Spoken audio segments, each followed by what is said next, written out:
Bismillah.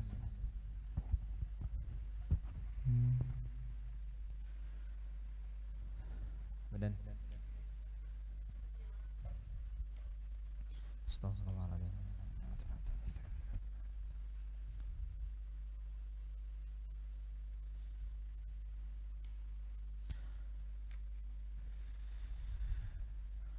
الفاتحة على من وصرف نصر بخير ورفع وعافية وإلى حضرة النبي الفاتحة. أعوذ بالله من الشيطان الرجيم. بسم الله الرحمن الرحيم. الحمد لله رب العالمين الرحمن الرحيم مالك يوم الدين. إياك نعبد وإياك نستعين.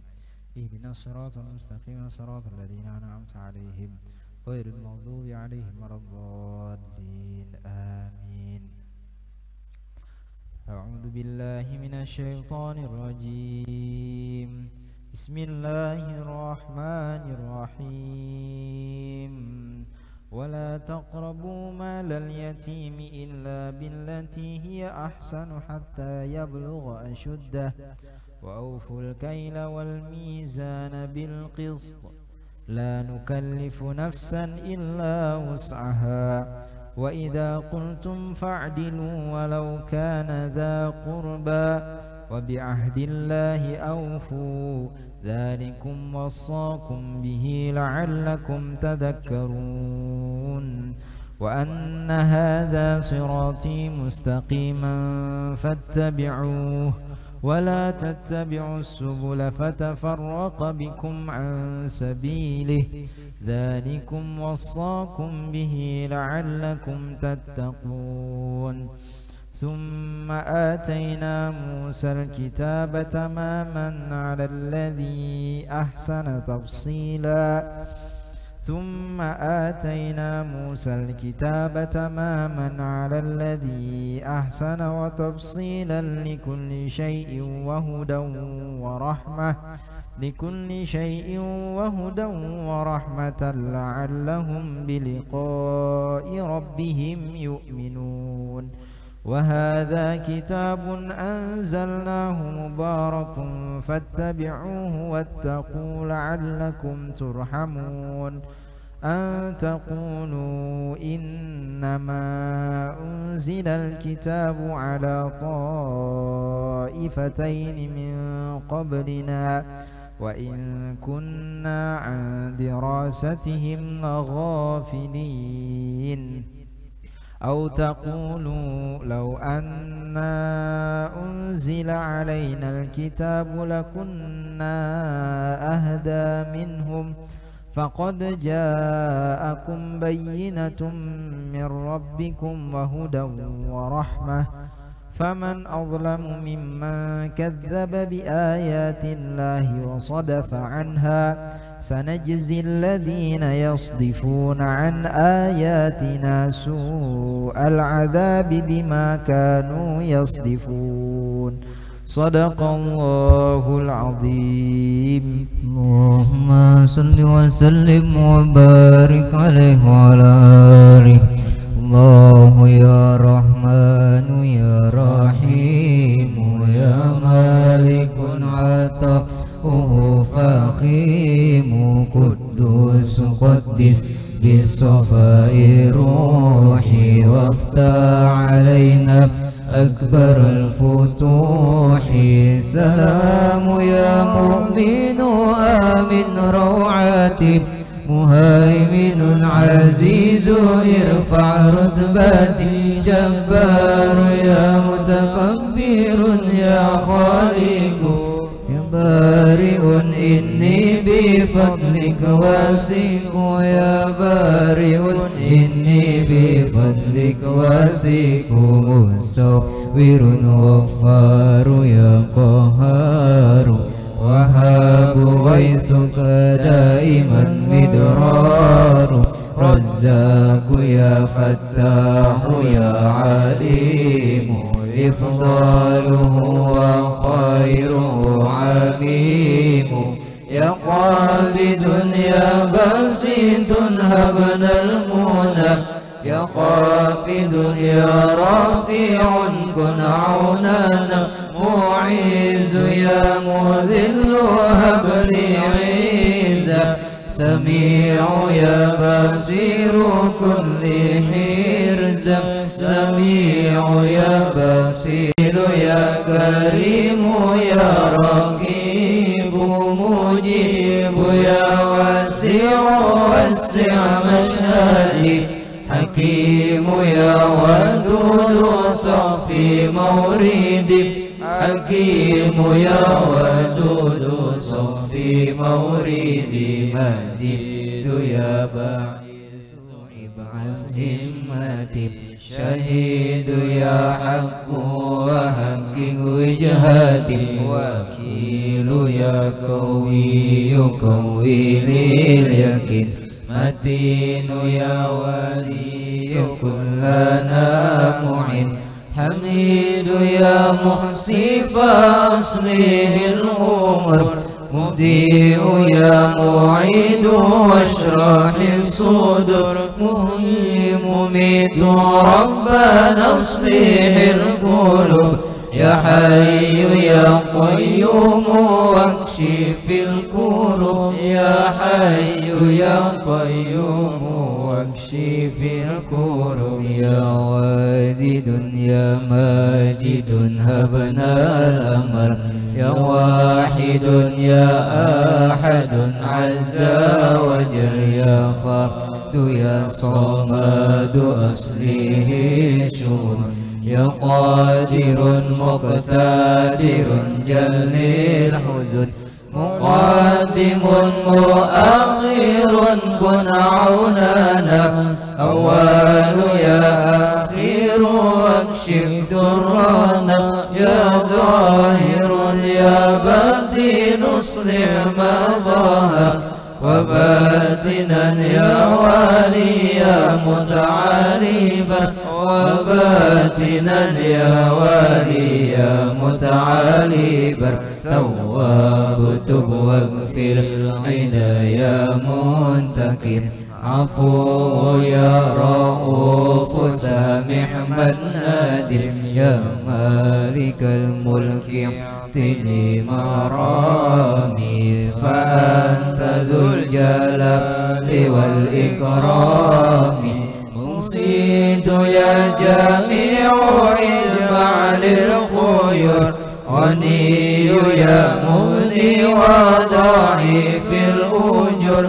يا مانع يا دار اكفينا الضرر يا نافع فعنا فأنت المدخر يا نافع فعنا فأنت المدخر يا نور نور واهدنا يا هادي بديع أصل باطني والبادي يا باقي يا وارث يا رشيد صبور هبنا فوق ما نريد من كل خير هاهنا والآخرة وزيد وضعف للهبات الوافرة وهب لنا الحنان يا حنان وامنن علينا إنك المنان وامنن علينا إنك المنان بالمصطفى خير الأنام الطاهر ذي القدر والوجه المنير الزاهر ذي الجاه والذكر الجميل العاطر وأكرم الشفعاء عند الفاطر صلى عليه الله والآل الغرر وصحبه والتابعين بالآثار مسلما في كل حين أبدا والحمد للرحمن دابا سرمدا والحمد للرحمن دابا سرمدا اللهم صل وسلم وبارك عليه وعلى إلهي نسألك باسم العجام وجاه المصطفى وجاه المصطفى فرج علينا فرج علينا ببسم الله مولانا ابتدينا ونحمده على نعمه فينا توسلنا به في كل أمر بيسر خلق رب العالمين وبالأسماء ما وردت بنص وما في الغيب مخزونا مسؤولا بكل كتاب أنزله تعالى وقرآن شفاء للمؤمنين وبالهادي توسلنا ولدنا وقل للأنبياء والمرسلين وآلهم مع الأصحاب جمعا توسلنا وكل تابعين بكل طوائف الأملاك ندعو بما في غيب ربي أجمعين وبالعلماء بأمر الله ضرا وقل للأولياء والصالحين أخص به الإمام القرب حقا وجهادين تاج العارفين رقى في رتبة التمكين مرقى وقد جمع الشريعة واليقين وذكر العيد رسل قد بأجلا عن القلب صدى لصادقين عفيف دين محيي دين حقا له تحكيمنا وبه اهتدينا ولا تنسى كما الدين سعدا عظيم الحال تاج العابدين ونجمها أبا بكر إماما حماه إله وجه مكينا ندعو إلى المولى تعالى بغفران يوم الحاضرين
وعوراتنا في الدين والدنيا والآخرة، دافعة لكل شر جل مثل كل خلنا ولوالدنا وأولادنا وأحبابنا ومشايخنا في الدين، مع الألف والعافية وعلى نية أن الله ينور قلوبنا وقوالبنا من الهدى والتقى والعفاف والغنى والموت على دين الإسلام والإيمان بلا منحة ولا امتحان به سيد ولد عدنان.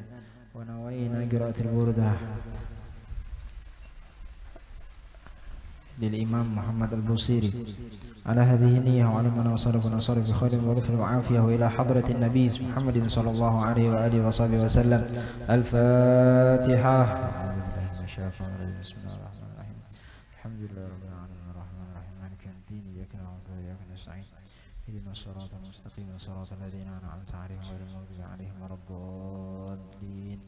آمين. استغفر الله العظيم لي ولوالدي ولأصحاب الحقوق الواجبة علي ولجميع المسلمين والمسلمات والمؤمنين والمؤمنات الأحياء منهم والأموات. استغفر الله العظيم لي ولوالدي ولأصحاب الحقوق الواجبة علي ولجميع المسلمين والمسلمات والمؤمنين والمؤمنات الأحياء منهم والأموات. استغفر الله العظيم ولوالدي ولأصحاب الحقوق الواجبة علي ولجميع المسلمين والمسلمات والمؤمنين والمؤمنات الأحياء منهم والأموات.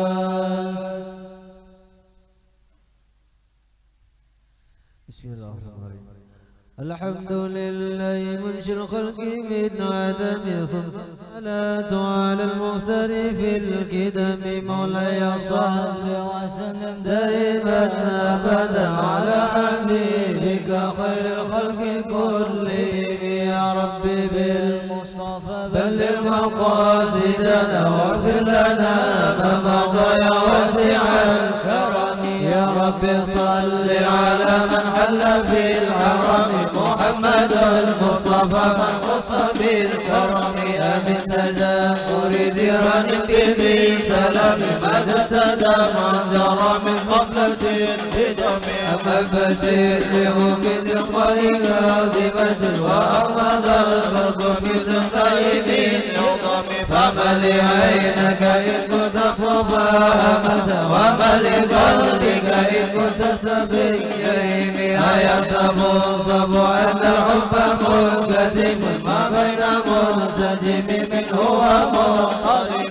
لولا الهوى لم ترد من على ضلال ولا رد لذكر البني والعلم. فكيف ينكر حبا بنما شهدت به عليك عدل الدم والسوم. وأثبت وتخذ عرة وضنع البهار على قدك والعلم. عن سراتب من هو فأرغني والأرض يعترض لذتي بالعلم. يديني في الهوى عذري معذرة مني إليك ولو أنسق لم تلومي. عددت حالي الأسر بمستطر عن الرشاد ولدين منحزم. معدني النصح لكن لست أسمع إن المحب عن العدل في صممي. اتهمت نصيحي في عدل والشيب أبعد بنسل عن التهم. فإن أمرت بسوء ما تعادت من جلها بنذير الشيب والهرم. ولا عدت من الجميل غير ضيف لما برس الخير متشمل. كنت أعلم أني ما أنكر هدمت سرا بدل منه بالقدم. مولاي صل وسلم دائما أبدا على حبيبك خير خير الخلق كلهم يا ربي بالمصطفى بلغ مقاصدنا واغفر لنا ما مضى يا واسع الكرم من لي براد دماء الدين وغايتنا ذا يراد دماء الخيل بالرجم فلا ترى بمعاسك رشاوتنا إن الطعام يقوي شهوة النهب والنفس قد تغفر وشب على حب القضاء وإن تقدم وينقطم فاصرف هواها وهادر أن توليه إن الهوامة من لا يصلح وراعيها يملي الأعمال سائمة وإن هي سلت المرعى فلا تسمي كم حسدت لذة للمرء قاتلة من حيث لم يدر أن السم في دسم وشاد سائس من جوعي ومن شبع فرب مخمصة شر من النقم واستفرغ دمع من عين قد امتلأ من المحارم والجمع الندم وخالف النفس والشيطان واسما وإنهما حقق النص فتهم ولا تدع منهما خصما ولا حكما فأنت تعرف بين الخصم والحكم أستغفر الله من قول بلا عمل لقد نسبت به نسلا لذي حكم أمرتك الخير لكن ما اتمرت به وما استقمت فما قولي لك ولا تزود قبل الموت نافلة ولا مصل سوى فرض ولا أسمي مولاي صل وسلم دائما أبدا على حبيبك خير الخلق كلهم يا ربي بالمصطفى بلغ مقاصدنا واغفر لنا ما مضى يا واسع الكرم.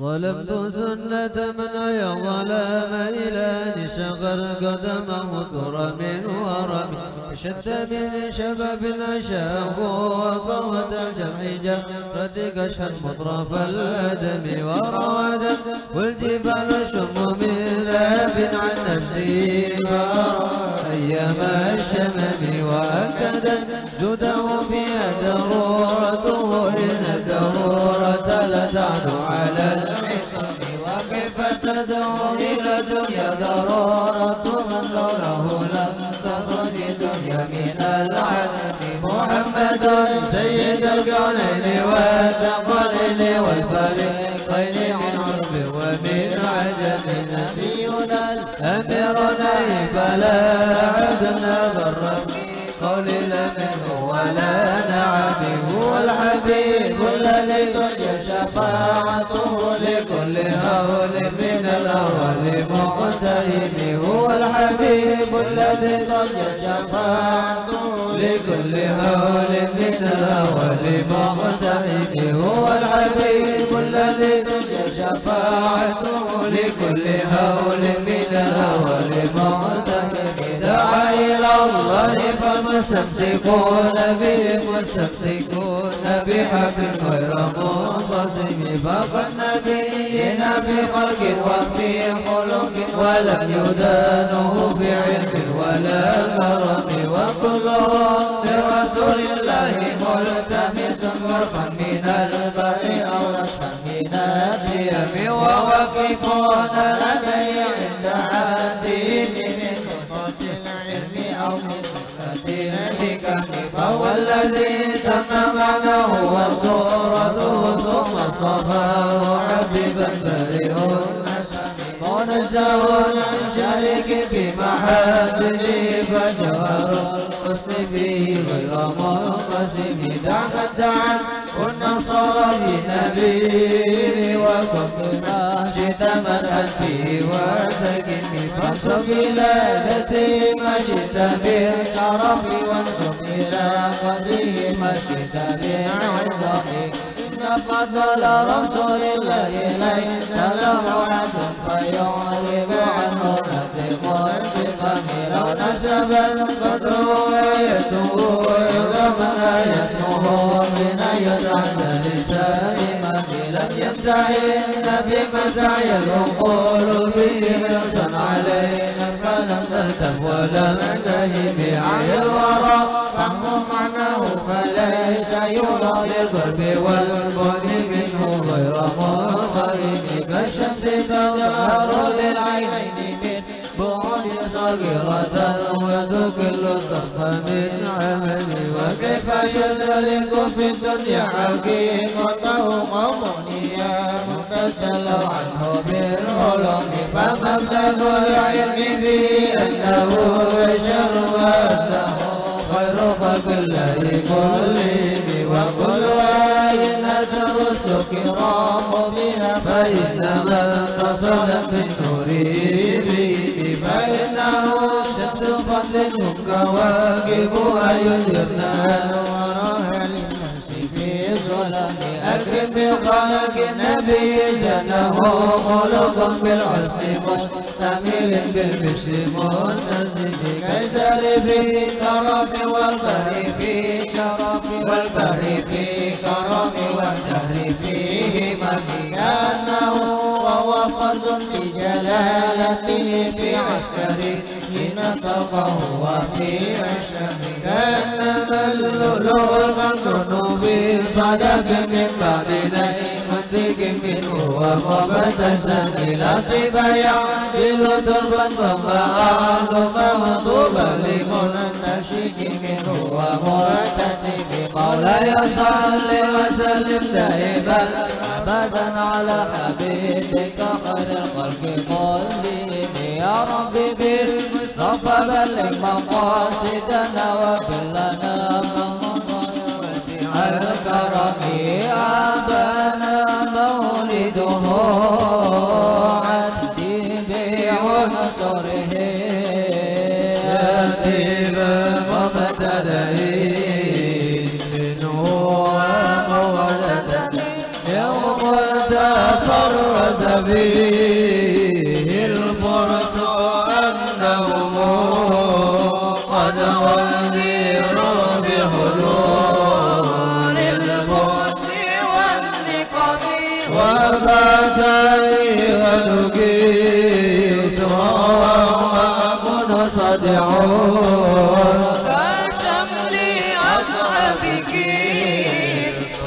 غير مرتيب والنار خامدة الأنفاس بالنسف عليه والنار سائل العين من صدم وساسا وتان ولت غيرتها ورد والدها بالغيث نجومي كأن بالنار ما بالماء من بلد وسنوى بالماء ما بالنار من ضرب والجن تعذب والأنوام سابعة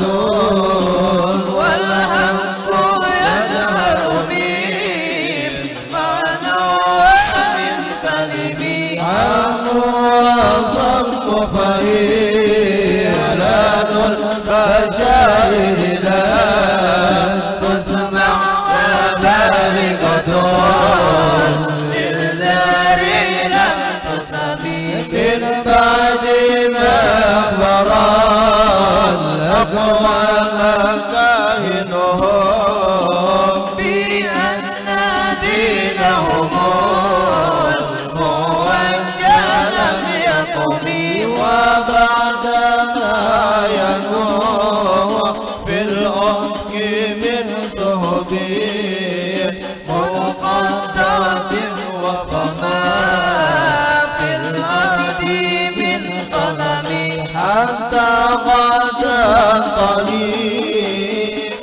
وهي منهزمون فينا السياطين وإسرى منهزمين كأنهم هربان أبطالوا أبرهتين أو عسكر بالعصا من راحتين من أبدا بهم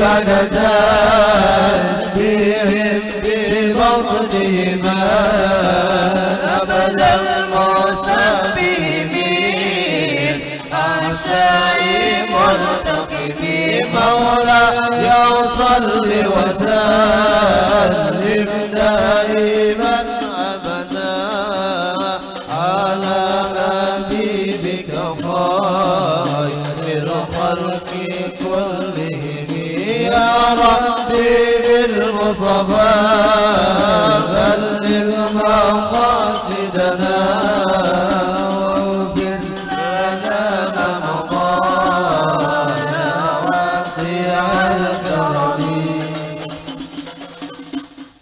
لدعوته الأشجار سجدة تمشي إليه على سكن بلا قدم كأنما ستر لمن كتب الفروع من بديع الخط في اللقب مثل الغمامة أنسر سيرة تقي رواديس الحجر أبي وصمت بالقمر والشكل له من قلبي نسبة مفرد القسم وهو والغر من الخير والكرم وكل ضرب من الغفر عنه عمي فزلت في الغر والصدق لم يرم وهم يقولون ما بالغر من أرمي ظن الحمام وظن العنكبوت على خير البرية لم تشد ولم تحمي وقاية الله أمنا عن مضاعفة من الدروع وعن علم من الغتم ما شمل الدار ضيما وسجرت به إلا ونلت جوارا منه لم يضمي واستمست الدارين بيدي إلا سلمت الندى من خير مستجيب إلى تذكر ويبين رؤياه إن له والبني لنمت العينان لم ينمي وذاك حين بلوغ من نبوته فليس ينكر فيه حل متلم تبارك الله ما وحي بمكتسب ولا نبي على غيب بمتهم كما أبرأت وصفا باللمس رعته وأطلق ضربا من رفقة اللمم وعيش سنة الشفاعة دعوته حتى حكى الكرة في العصر التهم بعارض جدع فتربط بها سيفا من أيام أو سيفا من العريم مولاي صل وسلم دائما أبدا على حبيبك خير الخلق كلهم يا ربي بالمصطفى بلغ مقاصدنا واغفر لنا ما مضى يا واسع الكرم. دعني ووسبي آيات الله زهرا زهورنا للكرام ليلا على علمي فانظر يزداد حسنا ومنتظمون وليس ينقص قادرا غير منتظم فما تطاول آمال المدين ما فيه من كرم الأخلاق وسيم آيات حق من الرحمن مؤنسة قديمة صفة الموصوف بالقدم لم تمتلئ بزمان وهي تخبرنا عن المعاني وعن عاد وعن إرم دامت لدينا ففاقت كل معجزة من النبيين جاءت ولم تدم كما كما تبقينا من سكري لذي شقاق ولا تبقينا من حكمي فهو الربا قد إلا على من هربي أغرب إلها ملكي يا سلامي ردد بلاغتها دعوى معالجها رد الغيور يدا الجاني عن الحرم معان كما بالبهر في مدني وفوق جوهره في الحسن والقيم فما تعاد ولا تحصى عجائبها ولا تسام على الإكسار بالسامي قرت بها عين قارئها فقلت له لا قد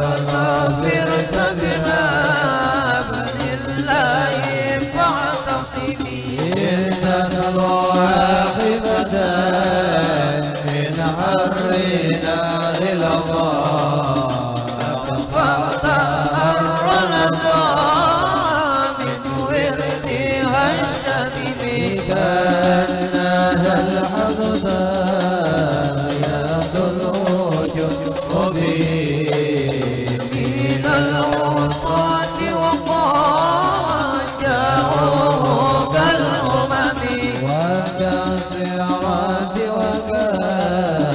وكالميزان معدلتان فالقسط من غيرها في الناس لم يقم لا تعجبا لحسود الراحة ينكرها جاهل وهو عين الحديث الفهم قد تنكر العين ضاع الشمس من رمتي وينكر الفم طعم الماء من سقم مولاي صل وسلم دائما ابدا على حبيبك خير الخلق كلهم يا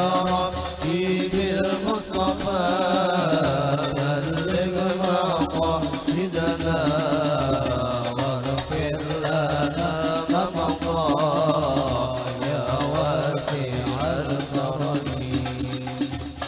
يا خير من يمام العفو سعة وسيع فوق متون عينك الرسم ومن هو الآية الكبرى لمعتدل ومن هو النعمة العظمى لمعتدل سرعت من هرم ليلا إلى حرم كما سر البدر في دج من الظلام وبت ترقى إلى من قاب قوسين لم تدرك ولم ترمي وقدمتك جميع الأنبياء بها ورث تقديم مخدوم على خدمي وأنت طريق السبع طبق بهم بموكب كنت فيه صاحب العالم شوى لمستبق من الدنو ولا مرقى لمستنيم حفظت كل مقام بالإضافة نوديت بالرفل مثل المفرد العالمي بما تفوز به وسني مستتير عن العيون وسر أي متتيم فخذت كل فخار غير مشرف وجزت كل مقار غير مزدهم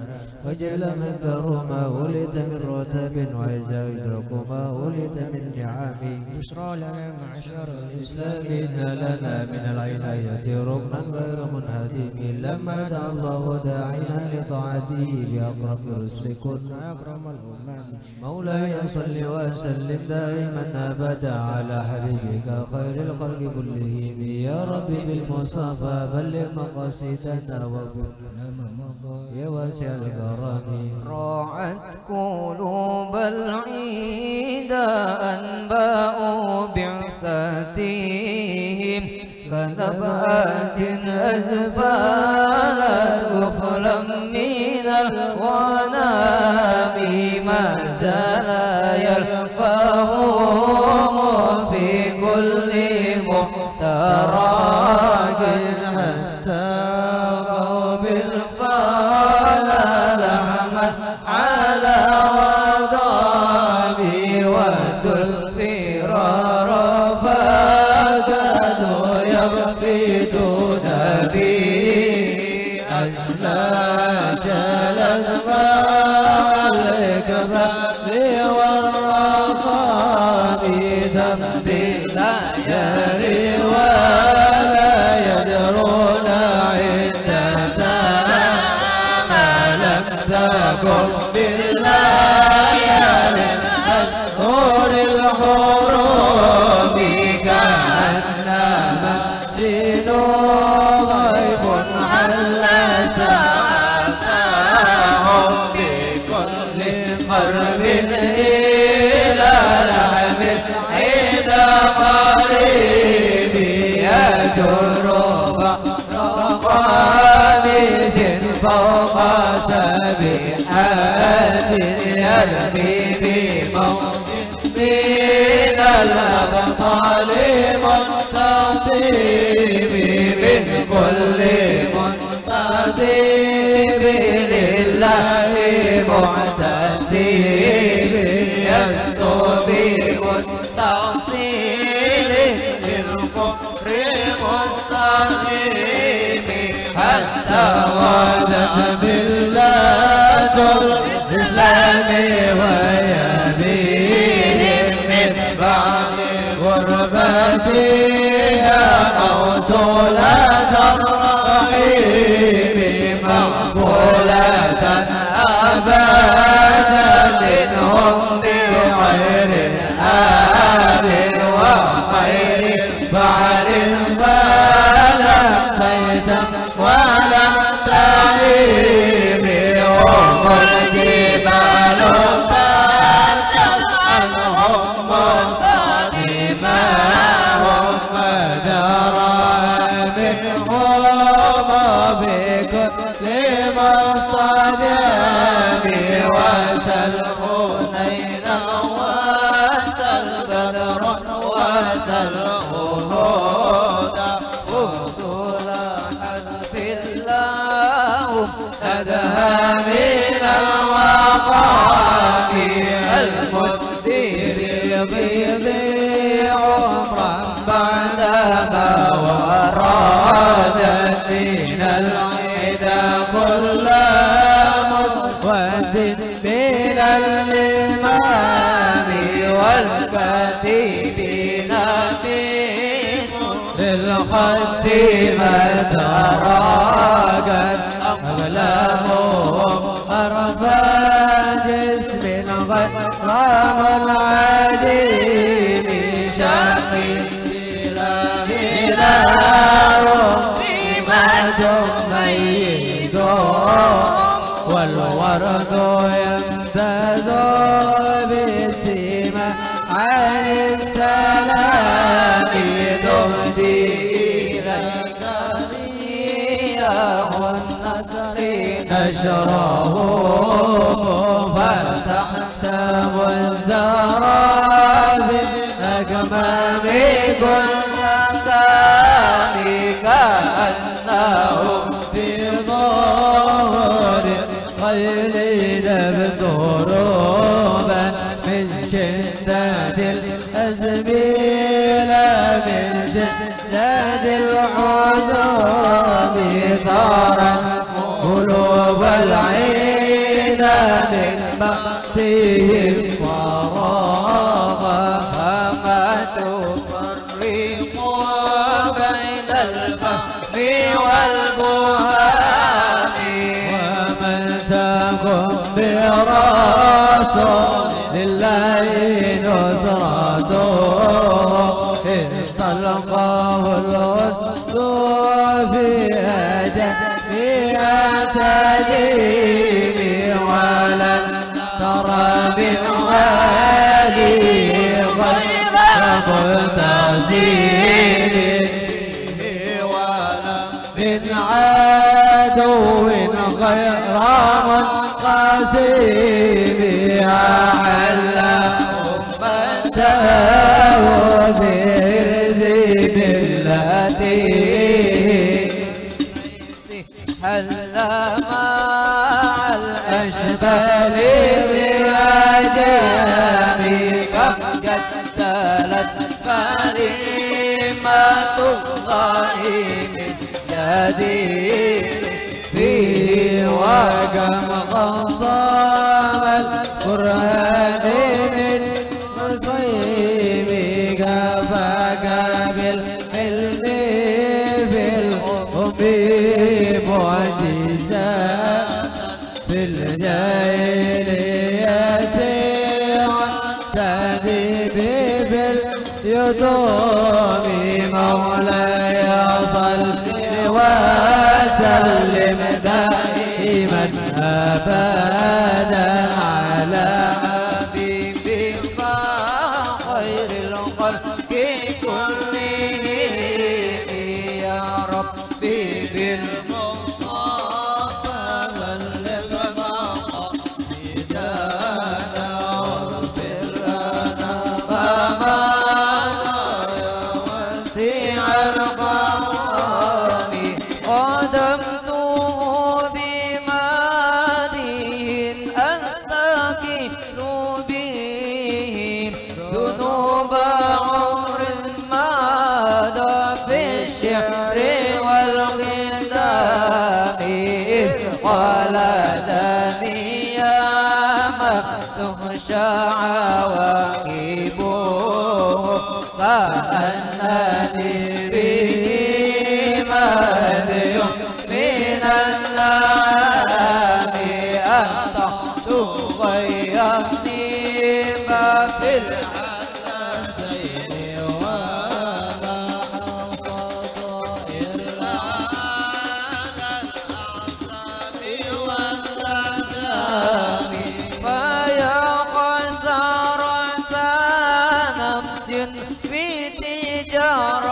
تجارتها لم تشتري دينا من دنيا ولم تسوقي وهيا بعجيلا منه بعجيلي يا بالله الغبن في بين وفي سلامي إن أتي ذنبا فما عهدي بمنتقد من النبي ولا حبلي بمنصرم فإن لذمة منه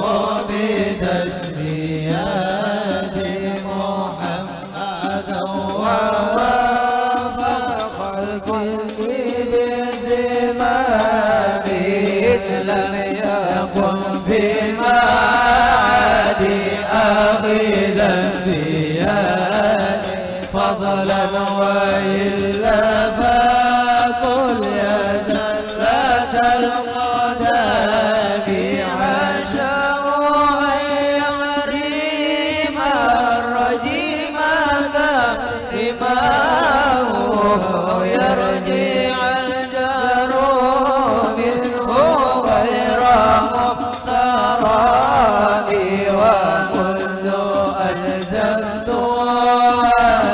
كريمة إيهاه وجدته لخلاص خير ملتزم علي تلغين منه يدا سليمة الحياة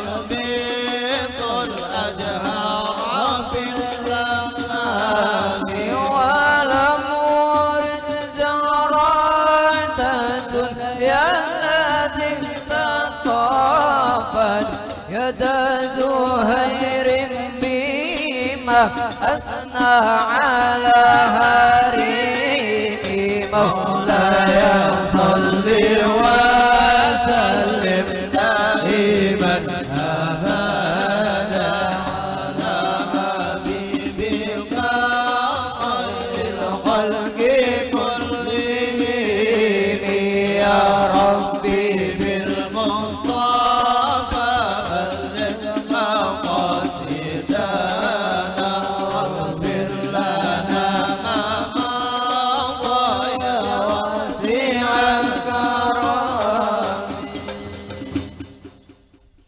يا أكرم الخلق ما لمن ألوذ به سواك عند علوم للحديث الحبيب ولا يهديك رسول الله جاهك به إلى الكريم تجلى باسم منتقم فإن من جودك دنيا وذرتها ومن علومك علم اللوح والقلم يا نفس لا تقنطي من زلة عظمت إن الكبائر في الغفران كالأمام لعل رحمة ربي حين يقسمها تأتي على حسب العصيان في الانقسام يا ربي واجعل رجائي غير منعكس لديك واجعل حسابي غير منخرم والتف بعبدك في الدارين إن له صبرا متى تدعوه الأهوال يا هزيمي وجل صوب صلاة منك دائمة على النبي منهل ومنسجم والأهل والصحب ثم التابعين لهم أهل التقى والنقى والحلم والكرم ثم الرضا عن أبي بكر وعن عمر وعن علي وعن عثمان ذي الكرم مرنا عجبت البريق صاب وأتراب العيسى هذه العيسى بالنظام يا ربي بالمصطفى بلغ مقاصدنا واغفر لنا ما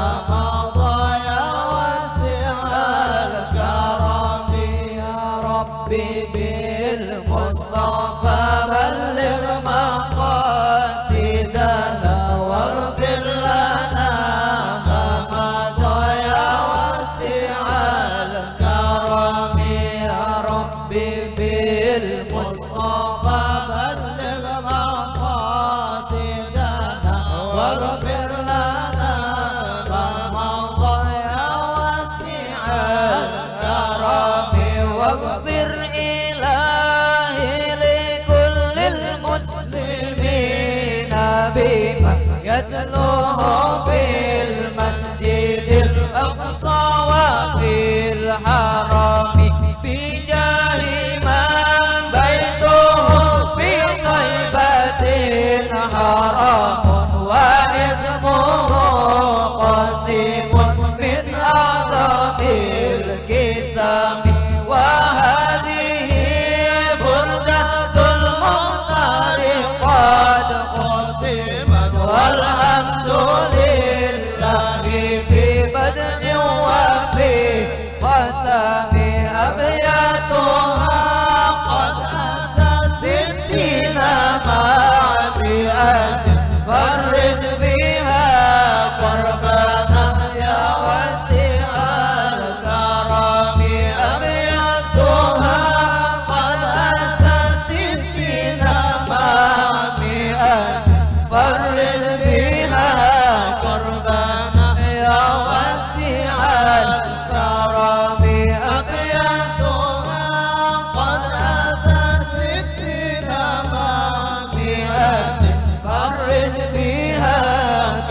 الأمم والمسلمين جميعا كلما تليت آمن تذكر ذكرى بذي السلام يا أرحم الراحمين يا أرحم الراحمين يا أرحم الراحمين فرج على المسلمين يا أرحم الراحمين يا أرحم الراحمين يا أرحم الراحمين فرج على المسلمين يا أرحم الراحمين يا أرحم الراحمين يا أرحم الراحمين فرج على المسلمين.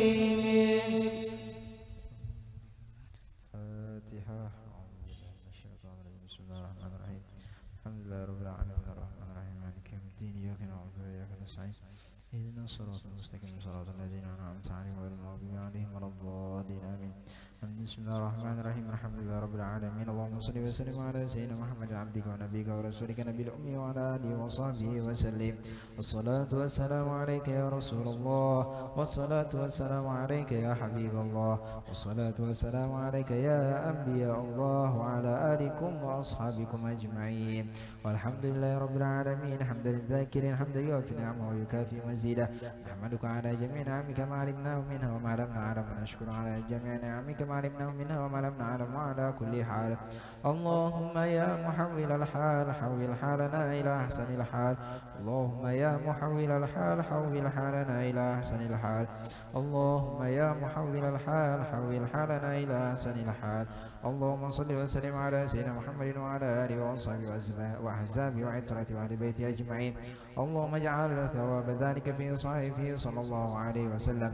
اللهم آتي الوسيلة والفضيلة والشرفة والدرجة الرفيعة وابعث المقام المحمود الذي وعدته إنك لا تخلف الميعاد. اللهم احشرنا والحاضرين في زمرته وأمتنا على سنته واستعملنا بطاعته وأوردنا حوضه واسقنا من يده شريفة شربة هنيئة مريئة لا نظمأ بعدها أبدا. ثم في صحائف آبائه وإخوانه من الأنبياء والمرسلين والملائكة المقربين وجميع عباد الله الصالحين. ثم في صحائف أصحاب الهادين المهديين والراشدين والمرشدين ذوي القدر العالي والفضل جلي ساداتنا وأئمتنا أبي بكر وعمر وعثمان وعلي. ثم في صحائف السبطين الشهيدين المكرمين أبي محمد الحسن وأبي عبد الله الحسين والعامين الشريفين عند الله وعند الناس أبي عمرة حمزة وأبي الفضل العباس والأنصار والمهاجرين وأزواجه الطاهرات أمهات المؤمنين وجميع الصحابة والقرابة والتابعين وتابع التابعين ومن تبعهم بإحسان إلى يوم الدين والأربعة الأئمة المجتهدين والمقلدين في الدين والأولياء والشهداء والصالحين خصوصا في صحيف من شهاد البرد سيد شرف الدين محمد البوصيري. اللهم انفعنا ببركته في الدنيا والآخرة. ثم في صحف أولياء الله تعالى جميعا من أقطاب وأنجاب وأوتاد وأبدال ورجال وغيث من مشارق الأرض إلى مغاربها أينما كانوا وأينما حلت أرواحهم يا رب العالمين. اللهم انفعنا ببركتهم وانفحنا من نفحاتهم وأمد لنا من أمدادهم وألحظنا من لحظاتهم وأعد علينا وعليكم وعلى المسلمين من بركاتهم ومن بركات علومهم وأنفسهم الطاهرات في الدين والدنيا والآخرة إنك على كل شيء قدير برحمتك يا أرحم الراحمين. ثم في صحيفنا وصحيف الحاضرين والسامعين ووالدينا ووالديهم وأمواتنا وأمواتهم وأموات المسلمين والمسلمات والمؤمنين والمؤمنات أجمعين. اللهم اجعل جمعنا هذا جمعا موفورا وتفرقنا من بعده تفرقا معصوما ولا تجعل اللهم فينا ولا معنا ولا حوالينا محروما ولا مأثوما ولا عن بابك مطرودا. اللهم بفضلك مسيئنا لمحسننا ومحسننا لعالمنا وعالمنا لعاملنا وعاملنا لمخلصنا وهب لنا جميعا لمنك وكرمك برحمتك يا أرحم الراحمين. اللهم اجعل آخر كلامنا من الدنيا شهادة أن لا إله إلا الله وأن سيدنا محمد رسول الله صلى الله عليه وآله وصحبه وسلم، واقبلنا عليها غير مفتون ولا فاتن ولا مغير ولا مبدلين يا رب العالمين.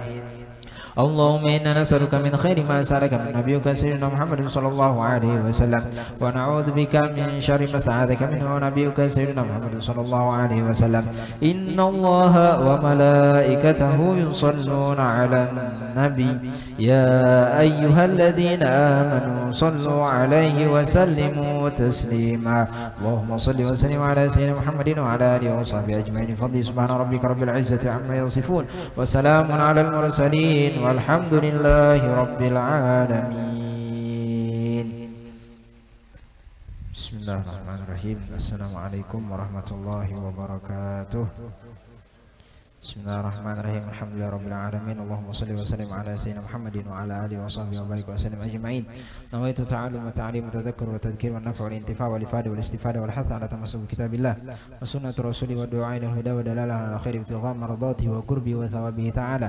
أن الله يرزقنا علما نافعا والعمل الخالص المقبول لوجه الله الكريم، يسر بذلك قلب نبينا محمد صلى الله عليه وآله وصحبه وسلم على هذه النية وعلى معنى وصرفنا صارف بخير وعرف وعافية وإلى حضرة النبي محمد صلى الله عليه وسلم.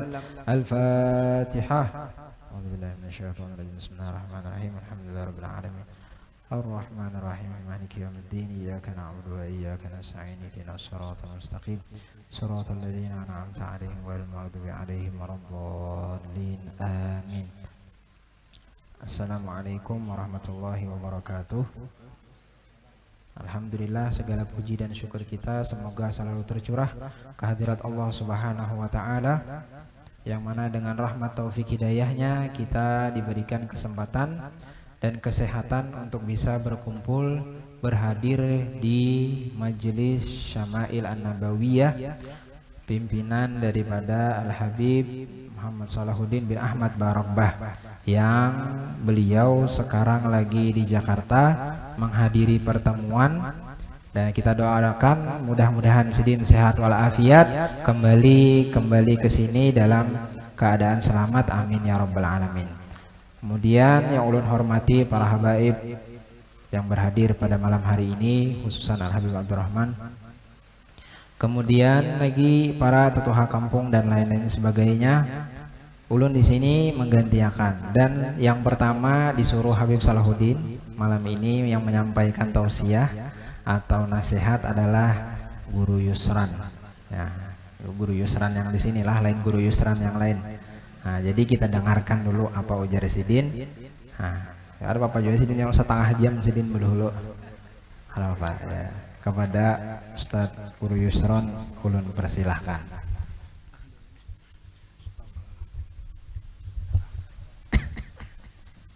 Bismillahirrahmanirrahim.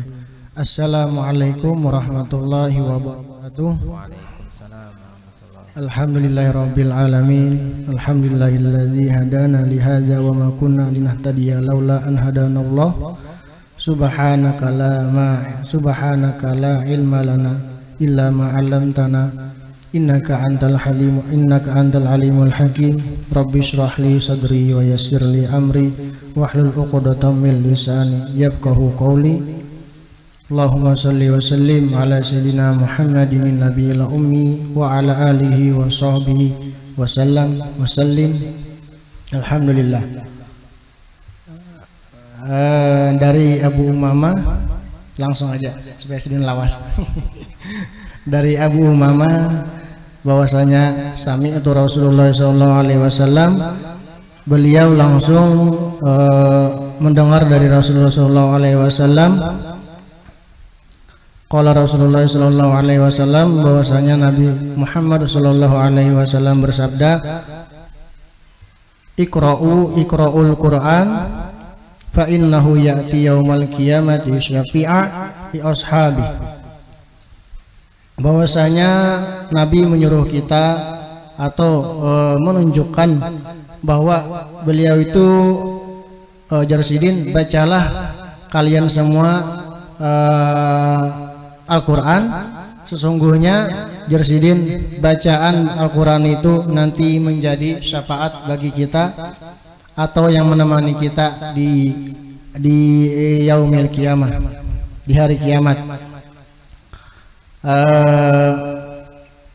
Dan dari maka itu kita mudah-mudahan dan kita bertekad berusaha dalam kita sehari mungkin kita ada membaca Al-Quran mungkin kada sawat 5 ayat 10 ayat atau mungkin yang ada mungkin rutinan istiqomah selembar atau 2 lembar ya baca, atau mungkin dari kita punya jam dinding, mungkin dari kita punya stopwatch dari HP kita baca berapa menit, enggak sampai berapa menit, paling 5 menit 10 menit atau berapa menit kita rutinan kita tiap hari kita baca. Ya kita bacalah daripada kita bukan daripada kita media sosial atau yang melihat TV, melihat televisi, mendengarkan apa, lihat ini lihat ini, kita berapa menit itu enggak terasa. Kalau baca Al-Quran ya mungkin terasa, tapi kita rutinkanlah setiap hari mungkin berapa menit atau berapa lembar, berapa ayat, itu nanti kita itu nanti jadi yang menemani kita, bahwasanya syafaat itu adalah ganjil. Maka yang namanya syafaat itu adalah yang menggenapkan kita nanti di akhir kiamat, supaya kita ada yang menemani insya Allah. Dan maka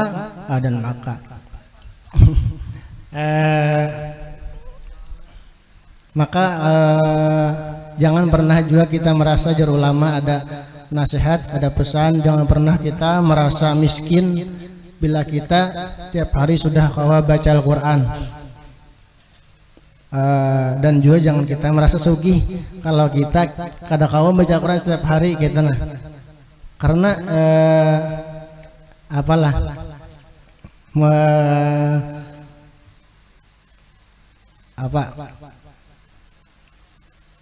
karena rezeki itu bukan hanya duit, harta, kan?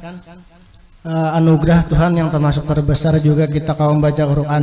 Jadi jangan merasa sugih jar ulama kalau kita tiap hari kada kaum baca Quran, dan juga jangan kita pernah merasa miskin kalau kita dikaruniakan dan tahu dianugerahkan Tuhan kawa membaca Quran setiap hari, walaupun berapa ayat atau selembar, 2 lembar atau berapa menit. Dan maka dasar ya kalau kita mungkin tersalah atau huruf atau tajwidnya salah, ada perasaan kita tuh hendak membuliki, itulah keistimewaan Quran dan yang lain-lain. Dan itu aja ulun bisa sampaikan, mudah-mudahan bermanfaat bagi ulun sendiri dan semuanya. Alhamdulillahirabbil alamin. Wassalamualaikum warahmatullahi wabarakatuh. Waalaikumsalam warahmatullahi wabarakatuh. Tumutnya izin. Alhamdulillahirabbil alamin. Wabihi nasta'inu ala umurid dunya waddin. Wassalatu wassalamu ala sayyidil anbiya wal mursalin wa ala alihi wa sahbihi wa man tabi'ahum bihudah ila yaumiddin wa alaina ma'ahum fihi birahmatika ya arhamar rahimin. Ya, barusan kita dengarkan tadi pembacaan hadis dan nasihat dari Al-Ustaz Muhammad Yusran dari masalah membaca Al-Qur'an. Jersidin, siapa yang baca Quran, ujar Nabi, maka Quran akan jadi pemberi syafaat nanti baginya di hari kiamat. Nah, di hari kiamat ya Allah kada berfungsi lagi nang kisah duit menduit sasugih apa aja orangnya, kada kawah hendak menyogok malaikat lain kayak di dunia masih ya Allah kawah aja hendak bertempal sana sini. Tapi kalau sudah di akhirat, ujar ulama, kada ada lagi mata uang yang berfungsi kecuali 2. Namun pian sugih 2 ini, atau sugih salah satunya bisa sukses, bisa celaka. Apa itu? Kebaikan dan keburukan. Hasanat wa sayyiat. Ini aja 2 mata uang yang terpakai di akhirat. Ya imma kebaikan yang menolong pian masuk ke surga, selamat dari adab api neraka, atau sebaliknya wal'iyadzubillah banyak tegawi kesalahan, keburukan dan dilempar, diservis dulu di neraka. Mudah-mudahan kita seberatan yang hadir di sini diberikan syafaat oleh Nabi Muhammad SAW dan dimasukkan ke dalam surganya Allah Subhanahu wa taala tanpa didahului oleh siksaan ataupun timbangan yang berat. Amin ya rabbal alamin. Kemudian tadi kita sudah bersama-sama membaca qasidah burdah. Qasidah burdah yang mana qasidah tersebut ya Allah banyak, ada yang merutinakan setiap minggu, ada yang rutinan setiap bulan, ada yang rutinan macam-macam. Nah, kita hendak mengenal sedikit barang siapa garang pengarang burdah ini. Siapa pengarang burdah ini? Kita kadang tahunya siapa pengarangnya, Imam Busiri. Siapa Imam Busiri? Kita tahunya gitu aja. Coba Bang kita supaya lebih semangat lagi baca burdahnya, kita tahu siapa garang Imam Busiri. Kayak misal pian baca Maulid Habsyi, siapa garang Imam Ali Habsyi. Kalau kita tahu, maka kita tambah semangat lagi. Ya Allah Beb, kayak orang juga tuh tak kenal maka tak sayang ya Habib. Ya Allah. Nah, itu juga bilanya kita kenal dengan orang yang kita baca ini apa, kenapa jadi beliau mengarang itu, maka ya Allah tambah lagi himmahnya, semangatnya lain ketika baca itu. Pertama, nama burdah ini ada yang mana dijarnya namanya al-burdah atau qasidah burdah atau al-kaukabud durriyah fi madhi khairil bariyah, bintang yang sangat indah dalam pemujian kepada Nabi SAW. Qasidah burdah pertama Imam Muhammad bin Sa'id Abu Abdillah Al-Busiri, ngaran sidin Abu Abdillah Muhammad, abahnya Abdullah, ngaran sidin Muhammad bin Sa'id Al-Busiri, ngaran sidin Muhammad Al-Busiri. Beliau lahir di kisaran tahun 600-an Hijriah.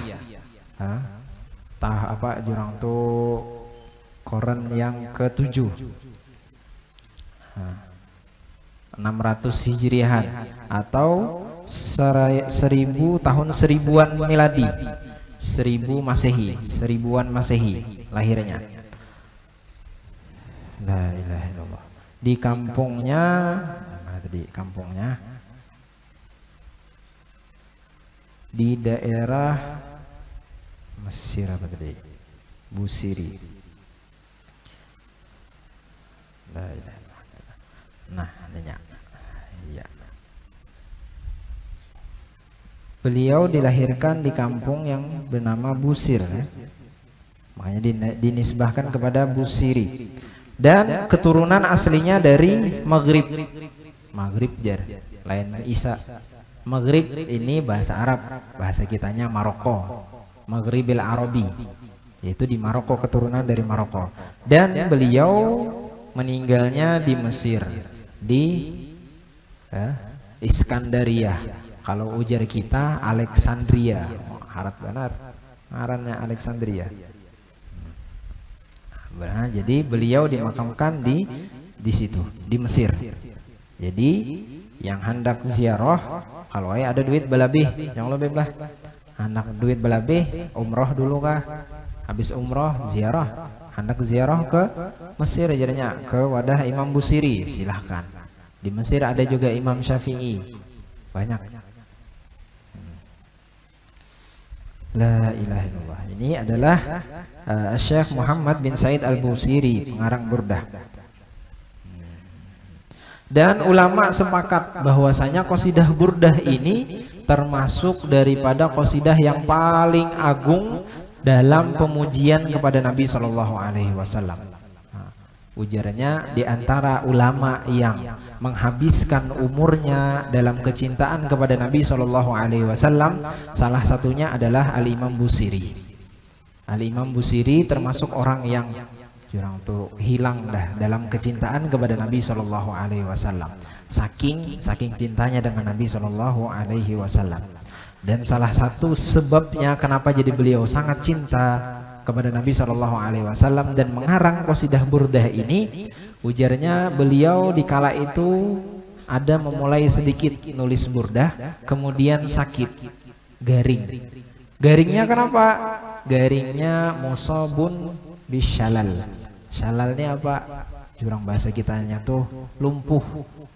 Lumpuh separuh. Stroke lah bahasanya belah. Lumpuh separuh. Al-Imam Busiri sempat lumpuh separuh. Sebelah kanannya kalau tidak salah lumpuh, dan beliau berniat, ujar beliau, aku hendak mengarang qasidah memuji Nabi dan aku berharap dengan qasidah tadi dapat syafaat dari Nabi SAW. Ngarang qasidah, akhirnya bikin burdah, amin tadzakkuri jiranim bidi salami ila akhirih. Tiba-tiba malamnya termimpi. Ini ketika seseorang memiliki keinginan yang kuat, ya Allah, dasar bujur-bujur hendak bertemu dengan Nabi SAW. Nah, insya Allah dibarengi dengan ya sholawatnya jangan tertinggal. Insya Allah suatu saat nanti diberi kemuliaan, keistimewaan bisa melihat Nabi SAW. Mudah-mudahan kita termasuk juga. Nah, jadinya malamnya termimpi apa? Didatangi oleh Nabi SAW. Didatangi oleh Nabi, kemudian dipusut oleh Nabi apa? Badan beliau yang lumpuh tadi itu. Dipusut pakai tangan oleh Nabi SAW dan dikasih burdah. Burdah itu apa? Ada yang mengatakan rida, semacam selendang, ada yang mengatakan pakaian. Pakaian burdah Yamani jadinya. Pakaiannya agak tebal. Jadi diberi itu. Setelah itu terbangun Imam Busiri dan terbangun ujar Sidin akun dalam keadaan sehat walafiat. Limbah temimpi dijapai oleh Nabi SAW. Allah, ibaratnya nih kita garing, orang garing. Ya Allah, tiba-tiba bangun guring, imbah garing, uyuh benar. Karena kau bebangun, kayak apa himungnya pian? Luar biasa himungnya. Imam Busiri ketika bangun langsung keluar Sidin. Pas kedadaan orangnya, kadada yang tahu di sini ketika aku sehat bekajutan itu. Tiba-tiba ada lalu seikung orang miskin, orang fakir lalu di hadapannya. Berkata, apa ujar orang miskin tadi itu? Wahai Imam, baca akan pang qasidah pian. Ujar Imam Busiri, qasidah yang mana? Aku banyak ngarang qasidah. Ujar orang fakir tadi itu, qasidah yang pian bacakan di hadapan Nabi SAW. Nah, ujar Imam Busiri berarti qasidahnya yang amin tadzakkuri, yang burdah tadi itu. Lalu diceritakan cerita la ilaha illallah, pertemuan Imam Busiri dengan Nabi SAW di dalam mengarang qasidah burdah itu. Dikisahkan Sidin kepada orang miskin tadi. Lalu dibacakan qasidahnya. Setelah itu orang miskin tadi setelah mendengar berjalan aja berjauh, dan dikisahkannya kepada orang-orang yang lain bahwasanya ada Imam Busiri mengarang qasidahnya tadi setelah bertemu Nabi ila akhirih, sampai tersebarlah berita tentang Imam Busiri yang mengarang qasidah tersebut. Dan akhirnya sampai sekarang, ya Allah, sampai sekarang qasidahnya sampai kita, sampai wadah kita. Nah, kadang ibu-ibu ada yang malam Jumatan baca burdah, bapak-bapaknya ada yang baca burdah, yang lain-lainnya di majelis-majelis, di musola, di masjid ada yang baca burdah. Meskipun ada yang nentang apa burdahan ini dan lain sebagainya, kalau salah kadang mungkin bisa selawas itu dibaca ya. Dari 600 Hijriah sampai sekarang 1400, hampir berapa tahun jadinya? 800, 700, 800 tahunan masih dibaca. Kalau salah kadang mungkin sampai selawas itu dibaca orang.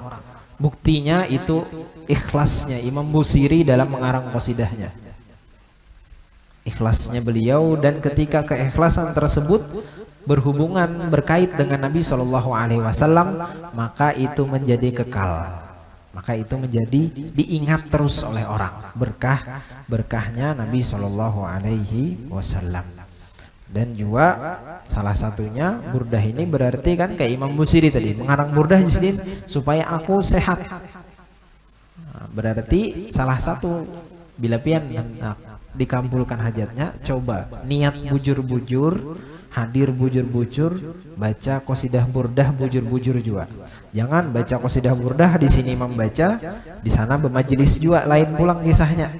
Di sini pelalau-pelalau membaca, di situ pelalau-pelalau juga kisah nang lain-lain. Apalagi ya Allah, kadang jamnya jam 9 limbah isa mai aja tong baca nih lawasnya mulai sudah nih aja. Malam anu nang biasanya jam ya Allah ibu-ibu yang paham benar biasanya nih malam nih sinetronnya. Aja lawas pada tukang baca nih aja. Maka hendak menonton tadi tuh. Ilaha illallah. Jadi jadinya misalnya hendak dikabulkan hajatnya, hadir bujur-bujur, niat pasang bujur-bujur, hadir bujur-bujur, baca bujur-bujur. Insya Allah dimudahkan oleh Allah Subhanahu wa Ta'ala, seperti yang dilakukan oleh Imam Busiri. Dan juga di dalam qasidah, di dalam burdah ini bukan cuman pujian kepada Nabi SAW, bukan semata-mata pujian. Di pasal yang pertama, Amin tadzakuriji, jannya dikisahkan di sana tentang kerinduan. Allah, bila orang sudah merasa rindu, merasa apa jurang tuh ada seseorang yang dikasihinya, bila rindu ya, yang ada nih aja yang hadir di majelis nih. Ya Allah, yang pengantin hanyar kah jurang tuh. Ya Allah, hanya satu mata terpisah sudah di mana? Oh di mana? Hei, tahu pengantinnya. Nah, itu bilanya orang sudah cinta jaranya. Kerinduan tadi membubuk di dalam hatinya, kadang mau apa diketahui oleh orang lain, cukup inya dan kekasihnya saja yang tahu.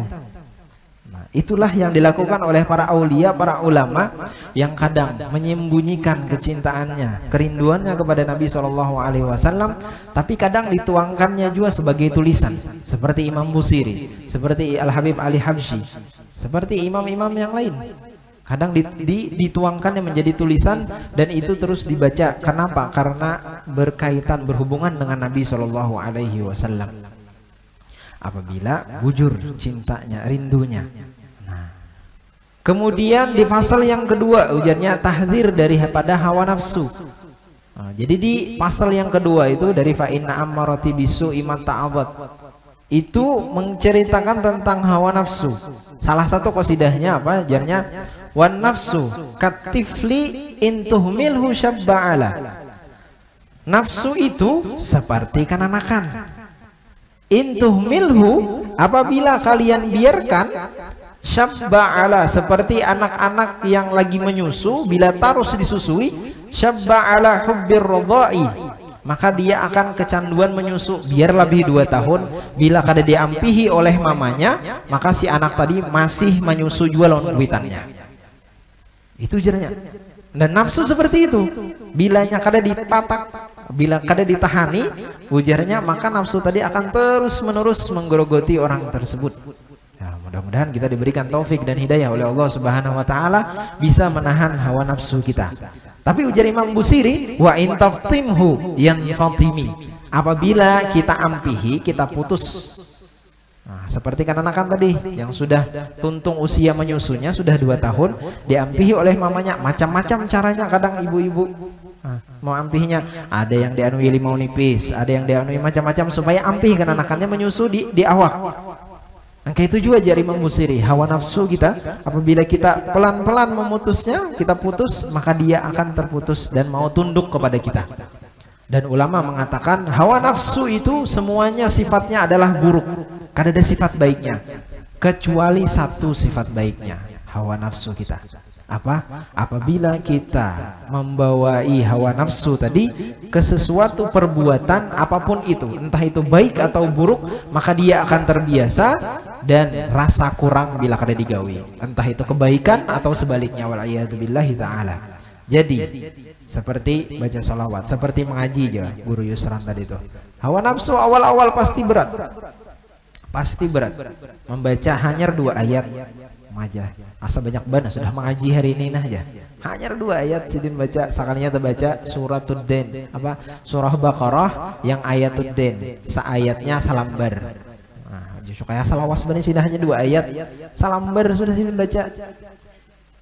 Nah, awal-awal, tapi ketika sudah kelawasan, rasa lain rasanya. Seperti salah satunya Al Habib Ja'far bin Ahmad Al Idrus kalau kada salah, yang dimakamkan di Bor.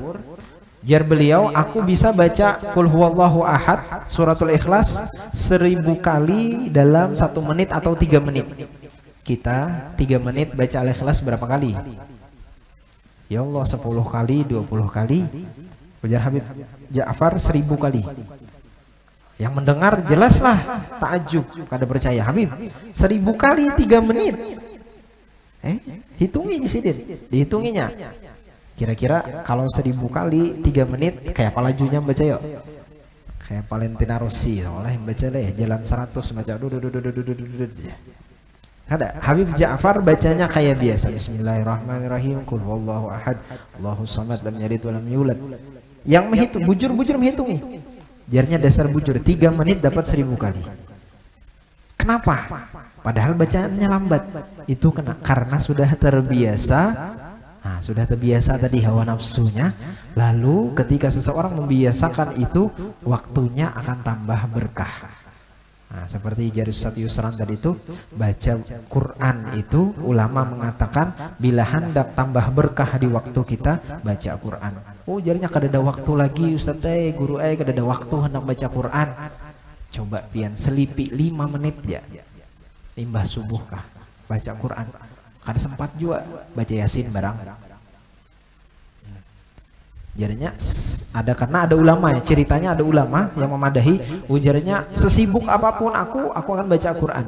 Dan aku dapati ketika aku baca Quran di waktu sibuk itu tadi itu, aku merasa waktuku lebih luas. Merasa waktu di hari itu lebih luas, lebih lapang. Dan sebaliknya ketika tertinggal baca Quran, perasaan meskipun gak ada gawian rasa setumat bener. Ada kerasaan ya maghrib pulang hari. Itu. Nah, itu di fasal yang kedua. Di fasal yang ketiga madah tentang Nabi Muhammad SAW, pujian tentang Nabi. Makanya pasal ketiga itu pasal yang paling panjang di Burdah, pujian kepada Nabi SAW. Terus lagi pasal yang keempat, pujian tentang kelahiran Nabi SAW. Yang kelima tentang mukjizatnya. Yang keenam tentang Al-Quran. Nah, baca rahasia-rahasia Al-Quran, salah satunya dijelaskan di Burdah ini. Ketujuh Isra Mi'raj, kedelapan tentang jihadnya Nabi SAW, kesembilan tentang tawassul, dan kesepuluh tentang munajat. Apa munajat? Doanya Imam Busiri. Makanya di salah satu bait qasidahnya kan la'alla rahmata rabbi hina yaksimuha ta'ti ala hasabil isyani fil kisami. La'alla rahmata rabbi, barangkali ya Allah, mudah-mudahan rahmatmu ya Allah. Apa? La'alla rahmata rabbi hina yaksimuha, ketika waktu pembagiannya, ujarnya ta'ti ala hasabil isyani fil kisami, akan sampai pembagian tersebut sesuai dengan maksiat orang tersebut. Ini maksiatnya ganal juga, apa pengampunannya. Ini maksiatnya sedikit juga pengampunannya lah. Iya, pengampunannya sedikit tapi ditambah kebaikannya. Yang tadi apa jurang untuk maksiatnya diampuni ketika, tapi dengan syarat inya mau taubat, bukan berlanjutan di dalam maksiatnya. Ta'ti ala hasabil isyani fil kisami, ujar Imam Busiri. Dan di hadis juga disebutkan ujar Allah Subhanahu wa ujar Nabi SAW, kalau hadis qudsi atau selainnya, ada riwayat yang menyebutkan rahmati sabakat ghadabi, ujar Allah Subhanahu wa taala, rahmatku mendahului daripada kemurkaanku. Apabila ada seorang hamba yang mau, intinya mau taubat, mau kembali, ujar Allah Subhanahu wa taala, akan diberikan rahmat dan pengampunan dari Allah Subhanahu wa taala. Inilah sebagian isi kisah daripada Burdah. Hendak tahu lebih lanjutnya, insya Allah bila ada kesempatan lagi, mudah-mudahan kita diberikan umur oleh Allah Subhanahu wa taala, kesehatan, keafiatan, dan oleh Allah Subhanahu wa taala, sehingga kita bisa lagi berjumpa, bertemu, dan bisa membahas lebih lagi tentang qasidah Burdah ini.